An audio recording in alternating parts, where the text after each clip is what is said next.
This is the face of alleged terrorist Jihad Sarwan Mustafa. This reportedly is an excerpt of Mustafa speaking from a camp in Somalia. ilaa 5 milyan oo abaalmarin ayaa diyaar u ah macluumaadka Mustafa qofkii keeno. waxa uu qayb ka qaadanayaa soo qabashada muwaadin Maraykan ah oo lagu daray liiska argagixisada.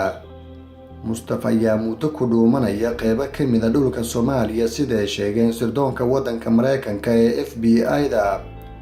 Jihad Sarwan Mustafa ayaa la rumaysan yahay inuu yahay muwaadin Maraykan ah hogaamiye sarana ka ee kooxda Al-Shabaab oo ah urur argagixiso uu fadhigiisu yahay Soomaaliya. We remember the role played by our beloved Sheikh Osama bin Laden.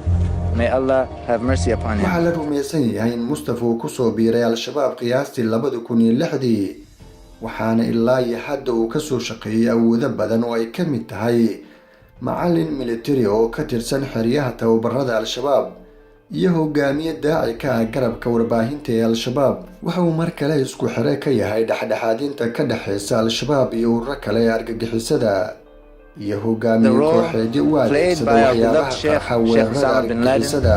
May Allah have mercy upon him. An up to $5 million reward is available for information leading to the diyaaradaha arrest of Maraykanka former ee San dulhabaaba Diego hawada Soomaaliya ayaa xalay hawada sare ee Diinsoor oo ka mid ah deegaanada gobolka Bay waxay ku daadiyeen warqado ay ku qoran yihiin cidii ka qayb qaadata soo qabashada Mustafa in lacag badan ay ku heli doonaan.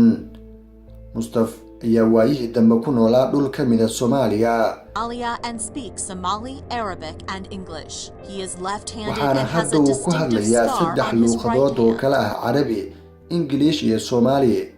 in uu barto luuqadda Soomaaliga waxa uu aad ugu fududeeyay ka mid noqoshada kooxda Al-Shabaab tan 2006.